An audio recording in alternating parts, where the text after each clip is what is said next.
నమస్తే. Welcome to solid TV. నా పేరు రవి. 'మోగ్లీ' చూశాను. ఓటీటీలో రిలీజ్ అయింది. ఈ మూవీ రివ్యూ ఇవ్వడానికి మెయిన్ రీజన్ కలర్ ఫోటో అండి. కలర్ ఫోటో చూశాక 'మోగ్లీ' కూడా చూడాలనిపించింది. డైరెక్టర్‌కి ఫిల్మ్ మేకింగ్‌లో నేషనల్ అవార్డ్ వచ్చింది. సీరియస్‌లీ ఆయన ఫస్ట్ ఫిల్మ్ చూశాను, నచ్చింది. సేమ్ వే ఈ మూవీ కూడా బాగుంటుంది అనుకుని చూశాను. బట్ ఈ మూవీ నేను అనుకున్నంత ఎక్స్‌పెక్టేషన్‌లో అయితే లేదు. Very sorry to say this. ఈ మూవీ ఒక romantic action drama with a forest backdrop అండి. రొటీన్ స్టోరీయే కానీ డైరెక్టర్ మీద నాకు ఎంతో ఎక్స్‌పెక్టేషన్స్ ఉన్నాయి. నాకు స్టోరీ ఒక్కటే బాగాలేదు. స్క్రీన్ ప్లే బాగుంది. డైలాగ్స్ బాగున్నాయి అండ్ యాక్షన్ సీక్వెన్సెస్ కూడా బాగున్నాయి.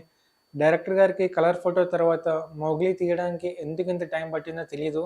ఒక సినిమాని అనుకున్నంత టైంలో తీయకపోతే స్టోరీలో చాలా చేంజెస్ వస్తా ఉంటాయి. అది మోస్ట్‌లీ చాలా మందికి ఫ్లాప్ అవ్వచ్చు ఆర్ లక్ బాగుంటే హిట్ అవ్వచ్చు. రోషన్ కనకాల బెస్ట్ పర్ఫార్మెన్స్ ఇచ్చారు ఈ మూవీలో. ఇది ఆయన సెకండ్ మూవీ కానీ బాక్స్ ఆఫీస్ దగ్గర కొంచెం డిసప్పాయింట్ చేసిందని చెప్పుకోవాలి. హీరోయిన్ ఫస్ట్ తెలుగు మూవీ అండి. ఇందులో బాగా పర్ఫార్మెన్స్ చేశారు. బండి సరోజ్ కుమార్ ఆయన కూడా ఇది ఫస్ట్ మూవీ అండి. యాక్టింగ్‌లో ఇరగదీశారు. ఈ మూవీలో హర్ష ఉన్నా కూడా కామెడీ ఉండదు. మ్యూజిక్ బాగుంటుంది, ఎడిటింగ్ బాగుంటుంది. టీమ్, టెక్నీషియన్, యాక్టర్స్, ప్రొడ్యూసర్స్ అందరూ టాప్ క్లాస్ ఉన్న స్టోరీ మాత్రం డిసప్పాయింట్ చేసింది. ఆఖరికి లాస్ట్ క్లైమాక్స్ సీన్ అయినా మంచిగా ఉంటుంది అనుకున్నా. బట్ అక్కడ కూడా డిసప్పాయింట్ చేశారు. ఓవరాల్‌గా నేను ఈ మూవీకి 5 స్టార్‌లో 2 స్టార్స్ ఇస్తున్నా అండి. నేను ఇచ్చిన రివ్యూ, స్టార్ రేటింగ్ ఏమైనా హర్ట్ చేస్తే వెరీ సారీ. ఒక 10 ఫ్రెండ్స్ కలిసి బిర్యానీ హోటల్‌కి వెళ్ళి వచ్చినాక అది అందరికీ నచ్చాలని లేదు కదా!